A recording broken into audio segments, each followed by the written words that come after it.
नमस्कार साथियों, स्वागत है आपका अपने इस YouTube चैनल इजी सिलेक्शन में। मैं ओम सिंह भाटी।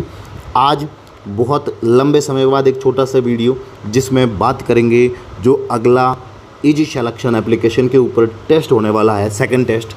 उसमें जो आपको टारगेट दिया है उस टारगेट को आपको कहाँ से तैयार करना है और किस प्रकार तैयार करना है और पिछले एग्ज़ाम में यहाँ से किस तरह से क्वेश्चन पूछे गए, एक उसमें उसके बारे में बात करेंगे।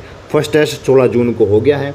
बहुत ही शानदार टेस्ट था, उसमें बहुत ही शानदार क्वेश्चन बनाए गए थे और सभी को वो टेस्ट बिल्कुल अच्छे तरीके से पसंद भी आया और जिन्होंने मेहनत की है उनका स्कोर भी बहुत अच्छा रहा है। 240 नंबर उस टेस्ट के अंदर लाने का मतलब है कि उनकी तैयारी बहुत अच्छे से चल रही है। 240, 230, 220, 219, 216 ऐसे करके बहुत सारा अच्छा स्कोर 200 तक भी आए हैं। तो लगभग 350 जो उन्होंने टेस्ट दिया है, ली तो टेस्ट सीरीज़ बहुत सारे हैं लेकिन टेस्ट नहीं दे पाए हैं। मैं रिक्वेस्ट करूंगा जिन्होंने पिछली बार टेस्ट नहीं दिया था वो अगला टेस्ट टॉपिक को पढ़कर टेस्ट देने आए। आपकी रैंक भले ही कौन सी लगे कोई मायने नहीं रखती, लेकिन आपको जो टारगेट दिया है कम से कम उसको पूरा करके तो चलिए। आज की वीडियो में बात करेंगे किसके बारे में, जो केमिस्ट्री का सिलेबस है अपना। 26 जून को टेस्ट है और 26 जून को टेस्ट में केमिस्ट्री के लिए सबसे पहला जो यूनिट आता है वो आता है हाइड्रोकार्बन। अब हाइड्रोकार्बन में यहाँ से आपको क्या पूछा जाएगा उसके बारे में बात करते हैं। हाइड्रोकार्बन में आपको पढ़ना है एलिफेटिक हाइड्रोकार्बन। इसके अंदर 3 चीज़ें आती है, एल्केन आता है, एल्कीन आती है और एल्काइन आती है। एल्केन, एल्कीन और एल्काइन आपको क्या पढ़ना है? आपको सबसे पहले यहाँ से क्या पढ़ना है, इनको बनाने की विधियाँ पढ़नी है। देखो बनाने की विधियाँ तो इम्पोर्टेंट है क्योंकि यहाँ से क्वेश्चन आता है। बनाने की विधियों से क्वेश्चन आएगा 1 नंबर। 2 नंबर यहाँ से क्वेश्चन कहाँ से आएगा, इनकी रासायनिक अभिक्रियाओं से क्वेश्चन पूछा जाता है। जो इनकी रासायनिक अभिक्रियाएँ हैं वहाँ से क्वेश्चन पूछा जाता है। किसकी रासायनिक अभिक्रिया है, न मेरी न आपकी, किसकी, एल्केन, एल्कीन और एल्काइन की रासायनिक अभिक्रियाओं से क्वेश्चन पूछा जाता है, इनकी रासायनिक अभिक्रियाओं से। और फिर इनके आते हैं भौतिक गुणधर्म, यहाँ से भी कभी कभी पूछा जा सकता है, तो इनके भौतिक गुणधर्म से भी क्वेश्चन आता है। ये आपको तीनों चीज़ याद रखनी है। बाकी इनका सामान्य सूत्र वगैरह एल्केन एल्कीन का वो तो है ही, वो तो आपको ध्यान रखना ही है भाई। ये तो नॉर्मल है, 6वीं 10वीं से पढ़ के आ रहा है, 6वीं से लेकर 10वीं तक पढ़ा ही है। एल्केन का नॉर्मल फार्मूला, एल्कीन का, एल्काइन का उनका IUPAC नामकरण 10वीं में पढ़ा है, तो वो बिल्कुल नॉर्मल चीज़ है। लेकिन मेनली जो क्वेश्चन सेकंड ग्रेड में बनेगा वो इन 3 चीज़ों से एल्केन, एल्कीन और एल्काइन में आपको मिल जाएगा। 100% गारंटी देता हूँ यहाँ से जो क्वेश्चन बनेगा वो कहाँ मिलेगा। अब आपको ये पढ़ना कहाँ से है, ये कक्षा 11वीं की बुक है। कौन सी है, NCERT, कक्षा 11वीं की NCERT बुक है और इसके अंदर ये भाग 2 है, रसायन विज्ञान भाग 2 के अंदर मैं ये इंडेक्स भी लेके आया हूँ कि आपको कहाँ से क्या पढ़ना है। ये इंडेक्स है, इसके अंदर ये क्लासिफिकेशन दिया हुआ है, ये आपको पढ़ना है। फिर एल्केन पढ़ना है, फिर एल्कीन पढ़नी है और फिर एल्काइन पढ़ना है। ये एल्केन, एल्कीन और एल्काइन ये तीनों इसके अंदर दिए और इसके अंदर जो लिखा है NCERT के अंदर उसको आपको याद करके जाना है, उसको आपको पढ़ के जाना है। और आपको हेल्प लेनी है तो मेरे शॉर्ट नोट्स, जो मैंने पिछली बार शॉर्ट नोट्स बनाए थे, केमिस्ट्री के बहुत सारे अच्छे नोट्स हैं वो बने हुए, वो मेरे हाइड्रोकार्बन आप टेलीग्राम पे जाके सर्च करना, हाइड्रोकार्बन मेरे शॉर्ट नोट्स शेयर किए, उसकी आप हेल्प लेके और NCERT किताब को साथ में पढ़नी है तो आपका ये टॉपिक अच्छा हो जाएगा। उसके बाद ये टॉपिक क्या कहता है, उसके बाद ये जो अपना अगला सिलेबस कहता है, क्या कहता है, एरोमेटिक हाइड्रोकार्बन। एक एलिफेटिक हाइड्रोकार्बन है और एक एरोमेटिक हाइड्रोकार्बन। एरोमेटिक हाइड्रोकार्बन के अंदर केवल अपने को बेंजीन पढ़ना है। आप टोलुइन में जाके फंस जाओगे, कोई मतलब नहीं है। आपका क्वेश्चन कहाँ से आएगा, बेंजीन से आपका क्वेश्चन आएगा और बेंजीन से क्वेश्चन आ गया तो बेंजीन में क्या पढ़ना है, फिर बेंजीन के क्या पढ़ने हैं, भौतिक गुणधर्म बेंजीन के आपको पढ़ने हैं, जो NCERT के अंदर दिया है वो आपको पढ़ना है। फिर इसकी रासायनिक अभिक्रियाएँ पढ़नी है, क्या पढ़नी है, बेंजीन की रासायनिक अभिक्रिया है। और फिर इसको बनाने की जो विधियाँ दी हुई है, 2-3 विधियाँ दी हुई है, इन तीनों को कर लेना, आपका क्वेश्चन गलत नहीं होगा। बेंजीन की रासायनिक अभिक्रिया फ्यूडलक्राफ्ट अभिक्रिया है, नाइट्रीकरण है, सल्फोनीकरण है, बहुत अच्छी रिएक्शन दी हुई है। वो रिएक्शन आप रिएक्शन मैकेनिज्म में जाके पढ़ोगे, वो रिएक्शन आप GOC में पढ़ कर आए हो, फिर कितनी रिएक्शन पढ़ोगे, वही रिएक्शन वापस आनी है। तो क्वेश्चन यहाँ से आपका गलत नहीं होना चाहिए। ये बेंजीन के अंदर भौतिक गुणधर्म पढ़ लेना, रासायनिक अभिक्रिया पढ़ लेना और बनाने की विधियाँ पढ़ लेना, बेंजीन से आपका क्वेश्चन गलत नहीं होगा। बेंजीन के भौतिक गुणधर्म है, जैसे जो भी है बेंजीन के अंदर दिया हुआ है, 11th की बुक के अंदर बेंजीन के बारे में बहुत अच्छे से दिया हुआ है, वहाँ से आपको क्वेश्चन गलत नहीं होगा। फिर आता है कॉन्सेप्ट ऑफ एरोमेटिक का। एरोमेटिकता के लिए आपको जो क्वेश्चन पूछा जाता है, वहाँ से इस एरोमेटिकता वाले के लिए आपको क्या आना चाहिए, सबसे पहले हकल का नियम आना चाहिए। जो हकल का रूल है वहाँ से क्वेश्चन बनता है, और यहाँ से क्वेश्चन क्या बनता है कि निम्न में से कौन सा यौगिक एरोमेटिक है या एरोमेटिक नहीं है, इस तरह का क्वेश्चन पूछा जाता है। तो नहीं वर्ड आपको ध्यान में रख के क्वेश्चन को अटेंड करना होता है, और यहाँ से आपका क्वेश्चन गलत नहीं होना चाहिए। ये हकल का रूल ही है जो बताता है कि कौन सा यौगिक एरोमेटिक होगा या नहीं होगा, वो आपको रखना है। और केमिकल प्रॉपर्टीज़, रासायनिक गुण। अब देखो रासायनिक गुण मैंने यहाँ बता दी रही, रासायनिक अभिक्रिया किसकी, बेंजीन की, एल्केन की, एल्कीन की और एल्काइन की। इन तीनों के रासायनिक केमिकल गुण पढ़ने, तो वो रासायनिक अभिक्रियाओं को आप पढ़ेंगे तो उसके अंदर इनकी केमिकल प्रॉपर्टीज़ भी आ जाती हैं। तो ये इस तरह से इस यूनिट को आप पकड़ रखाना के करोगे। जैसे पिछले एग्जाम में बहुत सारे क्वेश्चन मैंने, अब बुक मेरी पीवाई की बुक है ना, उसके अंदर आप जाके इसके क्वेश्चन देख लेना कि यहाँ से क्या से बना है, इसकी बनाने की विधि होगी। एल्कीन की बनाने की विधियों में से क्वेश्चन बन गया, फिर इनकी रासायनिक अभिक्रियाओं से भी क्वेश्चन बना है, और इनके भौतिक गुणों धर्मों से भी क्वेश्चन बना है, बेंजीन में भी वही बना है। तो यहाँ ये 3 पॉइंट और ये वाले 3 पॉइंट और एक हकल का रूल आप पढ़ के जाओगे तो हाइड्रोकार्बन से सेकंड ग्रेड में कितने क्वेश्चन पूछे जाते हैं, 3 तो फिक्स है और चौथा भी आ सकता है। तो 3 और 4 क्वेश्चन के लिए आप तैयार करके जाना, और इस यूनिट को ऐसा तैयार करना कि आने वाले एग्ज़ाम के अंदर आपका यहाँ से क्वेश्चन गलत नहीं होना चाहिए। यहाँ से गलत हो गया तो आप पीछे चले जाओगे, क्योंकि बहुत सिंपल यूनिट है ये। जितना मैंने मेरे शॉर्ट नोट्स के अंदर इसको लिख रखा है आप उतना भी पढ़ के जाओगे, और उसके अलावा अपनी PYQ बुक है वो पढ़ के जाना। और फिर टेस्ट सीरीज़ के अंदर मैं 50-100 क्वेश्चन और दे दूंगा आपको यहाँ से बना के। फिर मेरे हिसाब से नहीं लगता कि कुछ और क्वेश्चन बनेंगे, क्योंकि GOC को जिस प्रकार से मैंने उसका पूरा एनालिसिस करके 50 क्वेश्चन आपके सामने रखे हैं, उन 50 क्वेश्चन वो और जो बुक के अंदर क्वेश्चन है वो, इसके अलावा RPSC नहीं जाएगी बाहर।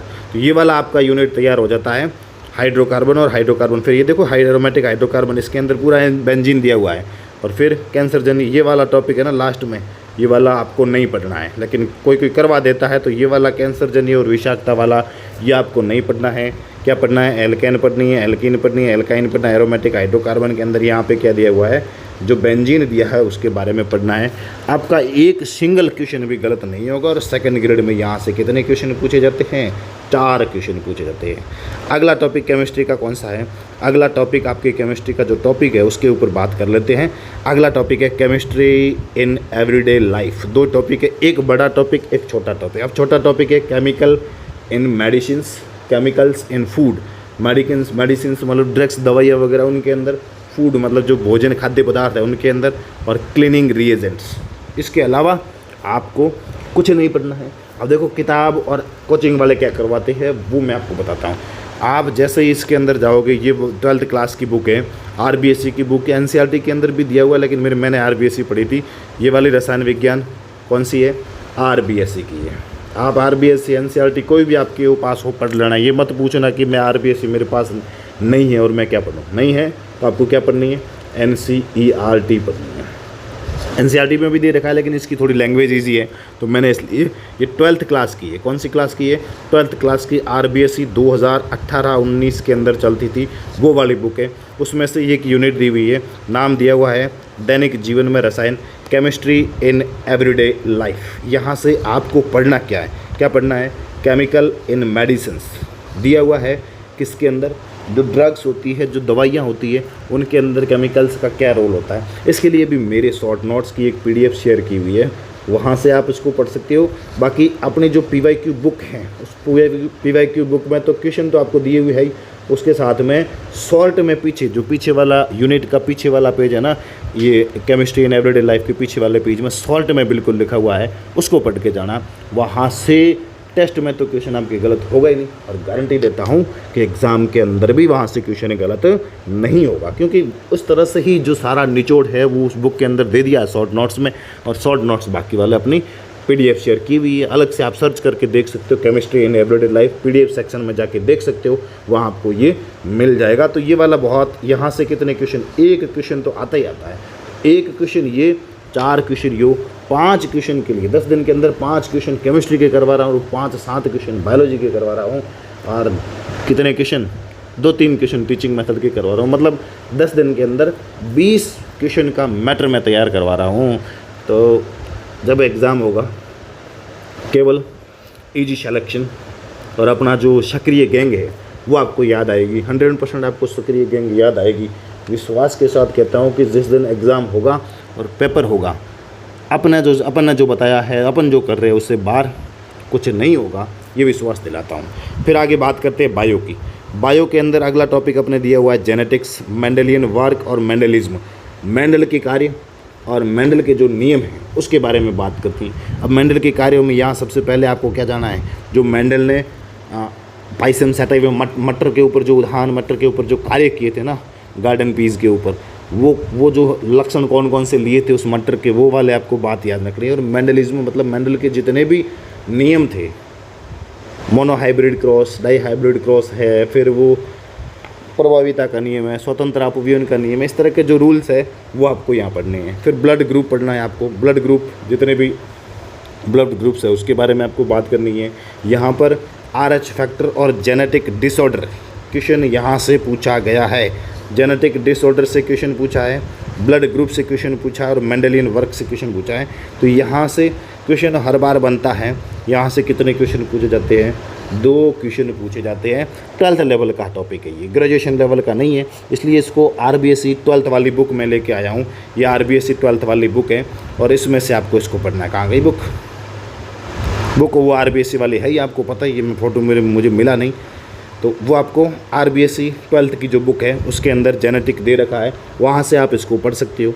फिर ये जो ग्रेजुएशन वाला पार्ट है, ये जेनेटिक्स ग्रेजुएशन वाला है और ये 12th का है और ये ग्रेजुएशन वाला पार्ट है।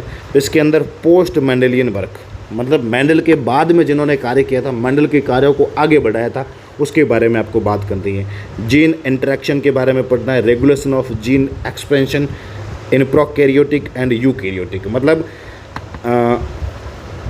प्रोकैरियोटिक और यूकैरियोटिक के अंदर जीन रेगुलेशन आपको पढ़ना है। फिर लिंकेज, संलग्नता आपको पढ़नी है, क्रॉसिंग ओवर पढ़ना है, फिजिकल मैपिंग। अब ये वाला चैप्टर है ना, मैंने टेलीग्राम के ऊपर डाल रखे हैं, फिजिकल मैपिंग का डाल रखा है।